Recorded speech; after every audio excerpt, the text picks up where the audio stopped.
കേരളത്തിലെ എല്ലാ ഗ്രാമപഞ്ചായത്തുകളും തങ്ങളുടെ ഭരണകാലയളവിൽ കൈവരിച്ച നേട്ടങ്ങളും ഭാവിയിൽ പ്രാവർത്തികമാക്കാൻ ഉദ്ദേശിക്കുന്ന വികസന പ്രവർത്തനങ്ങളും കേരള വിഷൻ ന്യൂസിന്റെ പ്രത്യേക പരിപാടിയായ എന്റെ പഞ്ചായത്തിലൂടെ പങ്കുവയ്ക്കുകയാണ്. ഇന്ന് നമ്മളോടൊപ്പം അതിഥികളായി എത്തുന്നത് പത്തനംതിട്ട ജില്ലയിലെ പ്രമാടം ഗ്രാമപഞ്ചായത്ത് പ്രസിഡന്റ് നവനീത് എൻ, കോട്ടയം ജില്ലയിലെ Vellur panchayat president Sonika K N എന്നിവരാണ്. എല്ലാവർക്കും എന്റെ പഞ്ചായത്തിലേക്ക് സ്വാഗതം.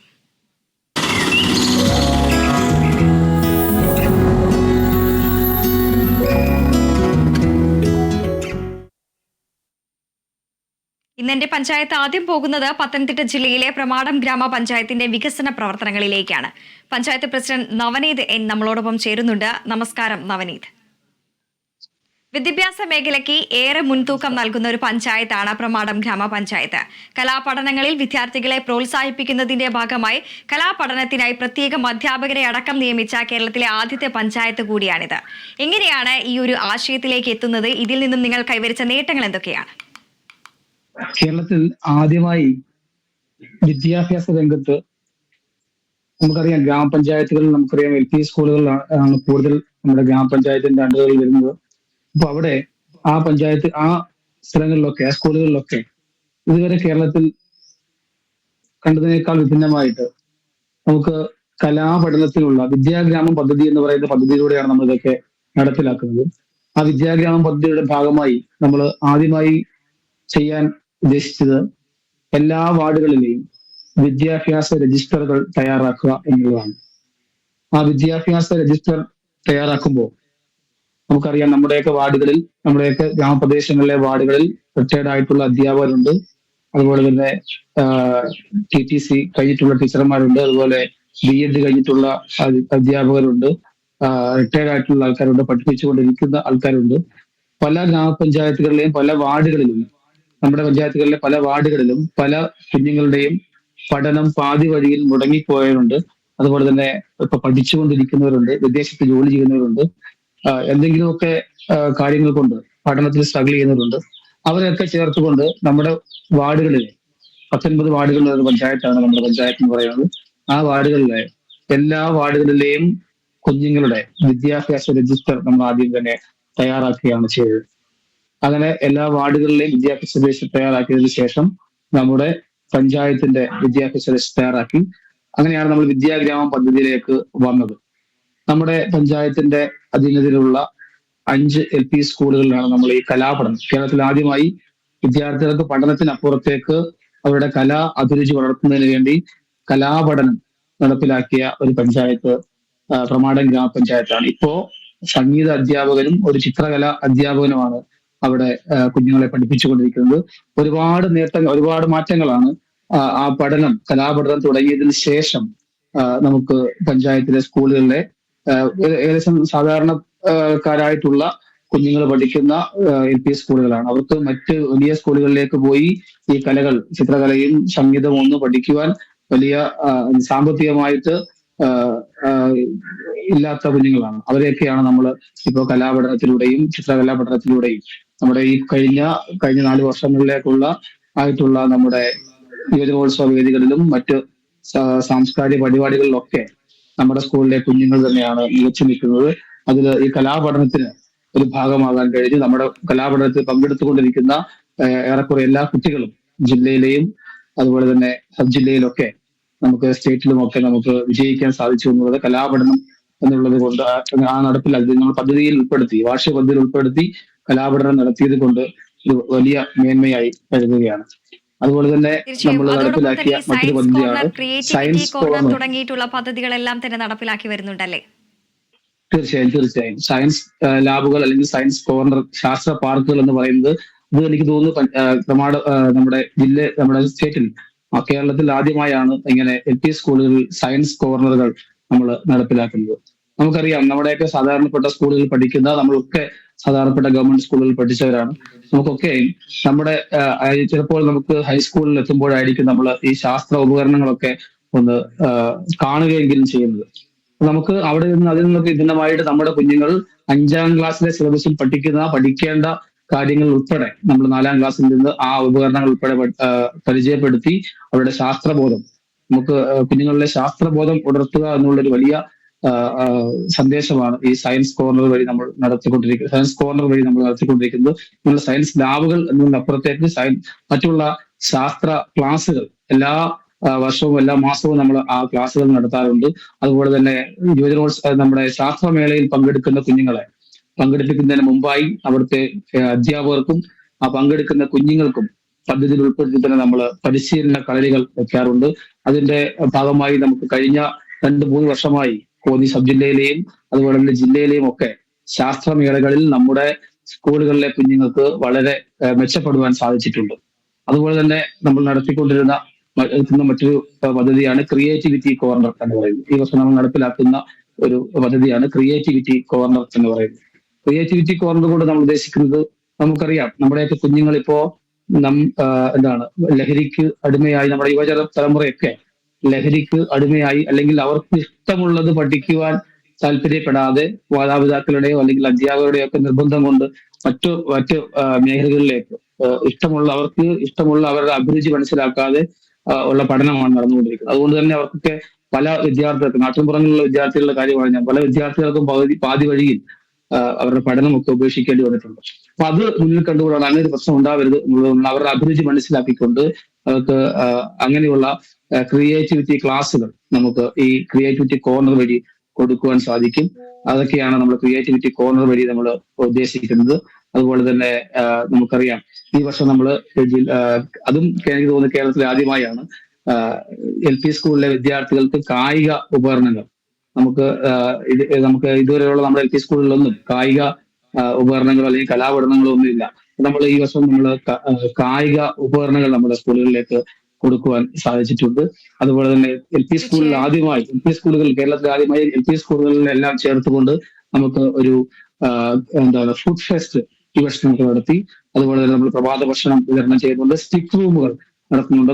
നമുക്കറിയാം നമ്മുടെ ഭിന്നശേഷിക്കാരായിട്ടുള്ള കുഞ്ഞുങ്ങൾക്ക് നമ്മുടെ സ്കൂളുകളിൽ പഠിക്കുന്നുണ്ട്. അവരെ പരിപാലിക്കാൻ വേണ്ടിയുള്ള സ്റ്റിക് റൂമുകൾ നമ്മൾ ഈ വർഷം പദ്ധതിയിൽ ഉൾപ്പെടുത്തിക്കൂടെ നമ്മൾ നടത്തുന്നുണ്ട്. അതൊക്കെയാണ് നമ്മൾ വിദ്യാഗ്രാമത്തിന്റെ പദ്ധതിയുടെ ഭാഗമായി വിദ്യാഭ്യാസ രംഗത്ത് നടത്തിക്കൊണ്ടിരിക്കുന്ന പദ്ധതി. വിദ്യാഭ്യാസ രംഗത്ത് വിവിധങ്ങളായിട്ടുള്ള പദ്ധതികളാണ് പഞ്ചായത്ത് നടപ്പിലാക്കി വരുന്നത്. അതോടൊപ്പം തന്നെ കൃഷിക്കും ഏറെ പ്രാധാന്യം നൽകുന്ന പ്രവർത്തനങ്ങളെല്ലാം തന്നെ നൽകി വരുന്നു എന്നറിയപ്പെടുന്നു. കേരഗ്രാമം, മഞ്ഞൾ കൃഷി, അതോടൊപ്പം തന്നെ ഫലവൃക്ഷ തൈകളെല്ലാം തന്നെ നൽകിക്കൊണ്ടുള്ള പ്രവർത്തനങ്ങളാണ് നിലവിൽ ഈ കാർഷിക മേഖലയിൽ ചെയ്തു വരുന്നത്, അല്ലേ? തീർച്ചയായും കൃഷി രംഗത്ത് നമ്മൾ ഏകദേശം നമ്മുടെ വകയാട് ഉൾപ്പെടുന്ന, അതായത് നമ്മുടെ പ്രമാടം ഗ്രാമപഞ്ചായത്ത് എന്ന് പറയുന്നത് 2 വില്ലേജുകൾ ചേർന്ന ഒരു പഞ്ചായത്താണ്. ഒന്ന് പ്രമാടം വില്ലേജും മറ്റൊന്ന് വീക്കോട്ടയം വില്ലേജ്. ഇതിൽ വീക്കോട്ടയം വില്ലേജിൽ പെടുന്ന ഒരു സ്ഥലമാണ് വകയാർ എന്ന് പറയുന്നത്. വകയാർ എന്ന് പറയുന്ന പ്രദേശത്തിന്റെ ഒരു പ്രത്യേകത എന്ന് പറയുന്നത് കേരളത്തിൽ ഏറ്റവും കൂടുതൽ ഏത്തവാഴ കൃഷി നടത്തുന്ന ഒരു പ്രദേശമാണ് വകയാർ എന്ന് പറയുന്നത്. അവിടെ നമ്മൾ വാഴകൃഷി പ്രോത്സാഹിപ്പിക്കാൻ വേണ്ടി നമ്മൾ എല്ലാ വർഷവും നമ്മൾ ഏത്തവാഴ കൃഷി പ്രോത്സാഹനത്തിന് വേണ്ടി നമ്മൾ വളവും വിത്തും ഒക്കെ നമ്മൾ നൽകുന്നുണ്ട്. അതുപോലെ തന്നെ കേരഗ്രാമ പദ്ധതി, ഇവിടെ അടുത്ത് സൂചിപ്പിച്ച പദ്ധതിയാണ് കേരഗ്രാമ പദ്ധതി എന്ന് പറയുന്നത്. കേരഗ്രാമ പദ്ധതി വഴി നമ്മൾ പഞ്ചായത്തിന്റെ വിവിധ ഭാഗങ്ങളിൽ കേര നേഴ്സറികൾ ഉണ്ടാക്കിക്കൊണ്ട് അവിടെ നമ്മൾ കൂടുതൽ തെങ്ങിൻ തൈകൾ വെച്ച് പിടിപ്പിച്ച് അവിടെ എല്ലാ വാർഡുകളിലേക്കും എല്ലാ വീടുകളിലേക്കും സൗജന്യമായി എല്ലാ വീടുകളിലേക്കും പഞ്ചായത്തിൽ നിന്ന് തെങ്ങിൻ തൈകൾ വെച്ച് തെങ്ങിൻ തൈകൾ വെച്ച് കൊടുക്കുന്നത് തൊഴിലുറപ്പിൽ മസ്തോളെടുത്ത് അവരെ കൊണ്ടാണ്. തൊഴിലുറപ്പ് തൊഴിലാളികളാണ്, തൊഴിലുറപ്പിന്റെ അംഗങ്ങളാണ് ഈ വീടുകളിൽ പോയി ഈ തെങ്ങിൻ തൈകൾ വെച്ച് കൊടുക്കുന്നത്. അങ്ങനെ വരുമ്പോൾ നമ്മുടെ എല്ലാ വീടുകളിലും തെങ്ങിൻ തൈകൾ ഉണ്ട്. കേരഗ്രാമത്തിൽ കേര കൃഷിക്ക് വലിയ പ്രോത്സാഹനമായിട്ടുള്ള ഒരു പദ്ധതിയാണ്. അതുപോലെ തന്നെ മഞ്ഞൾ ഗ്രാമം പദ്ധതി നമ്മൾ മഞ്ഞൾ വിത്തുകൾ കൊടുത്തുകൊണ്ട് അത് നട്ട് മഞ്ഞൾ ആക്കിക്കൊണ്ട് അതിനെടുത്ത് കുടുംബശ്രീ യൂണിറ്റുകൾ വഴി അത് പൊട്ടിച്ച് പാക്ക് ചെയ്ത് വെക്കുന്ന പദ്ധതിയാണ് മഞ്ഞൾ ഗ്രാമം പദ്ധതി എന്ന് പറയുന്നത്. അതുപോലെ നെൽകൃഷിക്ക് പ്രാധാന്യം കൊടുക്കുന്നുണ്ട്, കിഴങ്ങ് വർഗ്ഗങ്ങളുടെ കൃഷിക്ക് പ്രാധാന്യം കൊടുക്കുന്നുണ്ട്, ഇഞ്ചി കൃഷിക്ക് പ്രാധാന്യം കൊടുക്കുന്നുണ്ട്, ഫലവൃക്ഷ നേഴ്സറികൾ നമ്മൾ നടക്കുന്നുണ്ട്. അതുപോലെ പച്ചക്കറി കൃഷിക്ക് പ്രാധാന്യം കൊടുക്കുന്നുണ്ട്, കൂൺ കൃഷി, അതുപോലെ പുഷ്പകൃഷി. നമുക്ക് ഓണത്തോടനുബന്ധിച്ചൊക്കെ നമ്മുടെ എല്ലാ വാർഡുകളിലും പുഷ്പകൃഷി നടത്തുന്നുണ്ട്. അവിടെ നിന്ന് അവർക്ക് ഒരുപാട് കുടുംബശ്രീ യൂണിറ്റുകൾക്ക് ഉൾപ്പെടെ കുടുംബശ്രീയുടെ സംരംഭവുമായി നമ്മൾ ചെയ്യുന്നുണ്ട്.